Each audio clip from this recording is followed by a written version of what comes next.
The next talk is by Rosemary Tawn. It's called Missing Data in Wind Farm Time Series, Properties and Effects on Forecast. And Rosemary, she's a PhD student at the University of Strathclyde, looking at very short-term wind power forecasting, and particular issues associated with making the best forecast within the constraints in an operational setting. She's supervised by Jethro Browell and sponsored by Natural Power. So the floor is yours, Rosemary.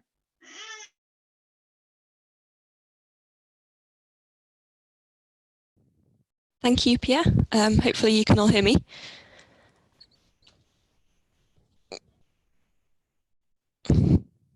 So can I just check that you can hear me okay?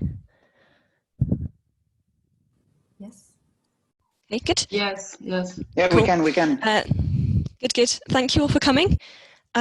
So yeah, as Pierre said, most of my work is looking at missing data. So as I'm sure you're all aware, energy forecasts are used as inputs to a huge amount of applications. So just a few examples of things: trading decisions, scheduling, asset operation, and things like ancillary services. So there's a huge range of real-life applications that forecasts can potentially feed into. And because these applications are obviously real-world decisions, it's really important that we evaluate the accuracy of our forecasts for these kind of real-world decisions. And data quality can be a big part of that. So you might not expect your data to be perfect. And in actual fact, real data is often not perfect at all. So that's kind of the point of this work, is to look at how the quality of the data can affect the forecasts.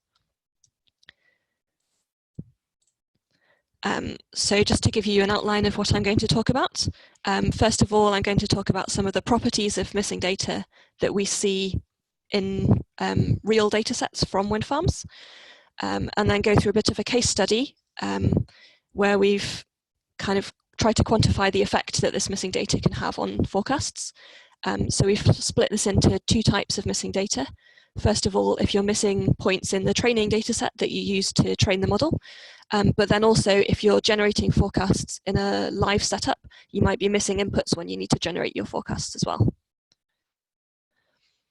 Okay, so just to jump straight in, here's a plot of some real SCADA data, so from sensors on wind turbines, taken from 30 sites across Europe. And we've looked at the wind speed and the power variables from this, as they're typically the main inputs to statistical forecasting models. So we can see that the median level of missing data is actually generally quite low, so below 3%. But there are still some sites within that that have much, much higher levels of missing data, even more than 30% missing data. So clearly, there's a huge variation there. We also noticed that in terms of the lengths of missing data, the average is about 3 hours if data's missing, but the maximum of this extended out to a period where data was missing for 29 days. So you can get some really significantly long periods of missing data. And this clearly shows as well that the missing points aren't just randomly scattered throughout the time series, but they come in chunks. And so there's obviously some kind of relationship between the missing points, and that might impact how we deal with it. So to talk through the case study that we've used to quantify the effect of the missing data, we've used two data sets within this.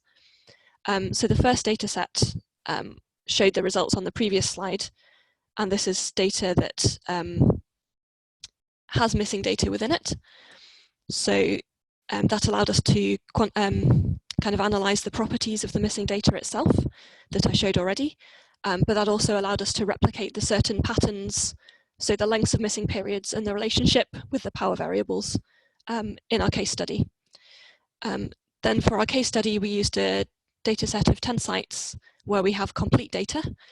So first off, we generated some baseline forecasts. So we have an ideal case with no missing data to compare back to. And then the key point of the case study is to simulate some missing scenarios within that. So we use the patterns from dataset A in dataset B to do this. So also to do with the case study, all of this data that we used was half-hour resolution. We chose a 2.5-hour forecast horizon to look at because this is within the region that statistical forecasts that use data from sites are generally used. We used a vector autoregressive model with regularization, because this allows us to use the relationships between the sites to see if this helps mitigate the effect of missing data. And also autoregressive models are a widely used and understood kind of group of models. But we expect that the main effects from the missing data, or the main effects we see in the case study, are from the missing data rather than the model specifics that we've used. So to go on to the different scenarios that we looked at in the case study, we've classified 2 different types of missing data. So the first one of these, for any kind of statistical model, we're going to need a training set of data in order to kind of maximize the model parameters. So within this training data set, we might have missing data from things like sensor failures, or when turbines have been under maintenance, or when curtailments have happened at a site. So we're going to have points that are either not valid or we don't have any information at all. So to test this kind of scenario, we've replicated the patterns that we saw in the real missing data. And then we've tested 3 different methods to mitigate this. The other type of missing data that we looked at was when we have a live feed of forecast inputs that we're then going to generate a forecast from in real time, basically. So particularly if we have old or quite remote sites, we might have quite unreliable communications links with those sites. So there might be quite long delays. So there's no guarantee that we're always going to have all the inputs that we need for our forecast. So to deal with this, we've also tested 2 different methods of dealing with it. And I've picked out a couple of the scenarios from the paper. So where we have one site missing for a long time or many sites missing, that kind of thing. So just to clarify, before I show some diagrams of the training data, how it's laid out. So each of the columns in the training data is a single variable. So I don't know, half an hour ago at site A or something like this. So the number of columns is equal to the number of inputs to the model, number of variables. And the number of rows is equal to the number of time points or the number of training points. So a single row has a value for each variable for 1 time point. Okay, so going back to the case where we have data missing in the training set, the first method we tested is really simple, called complete case. And all we do here is we just delete all the rows that have missing training data. So as you can imagine, this results in a significant decrease in the amount of training data that we have available. This is especially true when the missing data is spread across multiple variables. So as an example, when we had 6% missing data overall, we had to delete 76% of the rows in our training data. So obviously that's not ideal, and that vastly reduces the potential of your model. So the other point with complete case data is that the rows that you delete might be a certain subset, not just a random subset of the training data. So you might be deleting more rows at high power or something like that. And so to correct for this, where the complete case is less representative, our next method is called inverse probability weights. And so here we still delete rows, but then we weight the remaining rows based on how likely they are to be complete. So as an example, if a row is very unlikely to be complete, it's more likely to be similar to the missing rows, and therefore it gets a higher weight to kind of compensate for the fact that similar rows are missing. So we found these probabilities to use as the weights using a logistic regression model. So hopefully this will correct some of the less representative training set that we had in the complete case, but we're still throwing away a lot of information in this method. So the final method we tested here is called multiple imputation. So this involves an extra step of filling in all the missing values before we use our training data. So that's the imputation part, the filling in values. We did this using a regression model using the other columns in that row as inputs. So this kind of preserves the relationships between the input variables, hopefully. And the multiple part of multiple imputation means instead of using a single value to fill the points in, we actually modeled a Gaussian distribution where the regression model provides the mean and the variance of this. And so filling in the values by picking from this distribution means we can fill the data set several times, and we're kind of holding on to some of the uncertainty from the missing values. So if we have multiple complete training data sets, we can then propagate those forward and generate forecasts for all of them. And the variation in the final forecasts encompasses the variation due to the missing data. Okay, so in that case, obviously, we're not discarding any information, and we're using the relationships between variables, so we expect this to be the best method. So let's take a look at some of the results from that. So to clarify here, I've used percentage worsening as the value on the y-axis. So this is where we're comparing the normalized mean absolute error of the forecasts between the case where we do have missing data back to the case where there was no missing data, so our ideal case. So a worsening of 20% means the error with missing data was 1.2 times higher than without missing data. So the complete case curve, the red curve, shows that this method performs really quite poorly, particularly at high levels of missing data, which we might expect. The more data you have, the more rows you have to delete. The inverse probability weights, the purple curve, slightly improves on this, but still these two methods where we're deleting lots of the training data are the least robust at high levels of missing data. I've also included a curve for mean imputation here. So this is where we just fill all the missing values with the mean value of that column. So this doesn't preserve the relationships between variables, and it also decreases the variance of the training data as well. So it still is an improvement on discarding lots of the training data, but perhaps that's why we can see that the multiple imputation method is the best method here.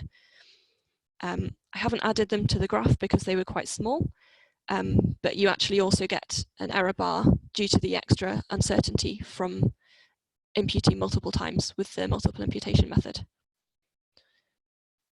Okay, so the other type of missing data we considered is missing forecast inputs, and we had two different methods to deal with this. The first one we called retrain. So this is that where if we don't have a certain input variable, we just drop that from our model entirely and we train a new model without that variable. So the feasibility of this will depend on how fast it is to retrain your model and how often you need to issue forecasts potentially. And the other method was called Impute. So we use the forecast inputs that we do have to make an estimate of the missing forecast inputs. And then we can use the original model that we had trained already. But obviously then we need an extra model to estimate the forecast inputs before we go on to make the forecasts.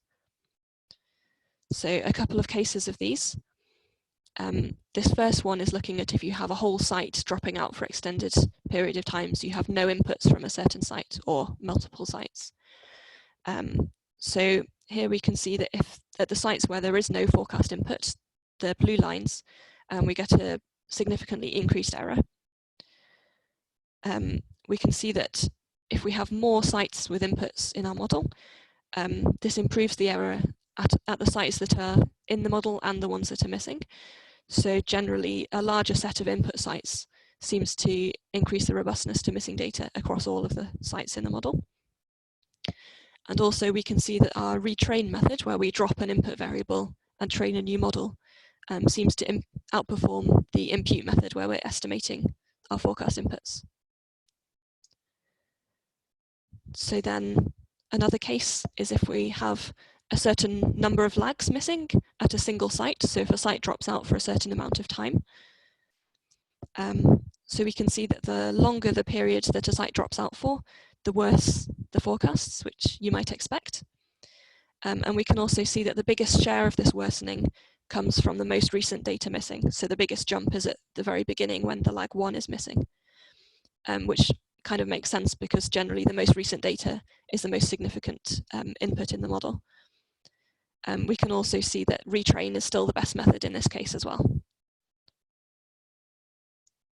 So finally, those were just a couple of the results from the case study that we've presented in the paper. And I hope this gives a bit of an idea of the effect that missing data can have. So some of the key takeaways from this, we found that missing training data can have a significant effect, but that this method of multiple imputation shows good performance, and in fact, it was less than 1% worse than the ideal case, even when we had 12% missing data in our training data set.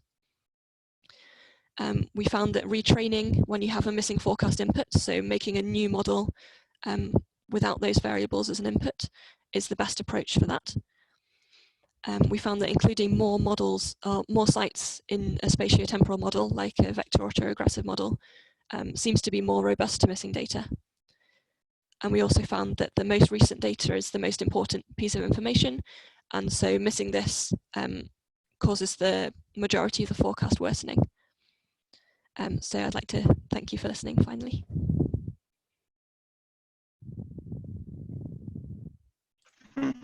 Thank you very much, Rosemary. That was a very nice presentation. Are there some questions around? I couldn't see many questions on in the Q&A. So maybe I will start with one of my questions. I still have a little boy with me. Sorry for the background noise. Anyway. That's okay.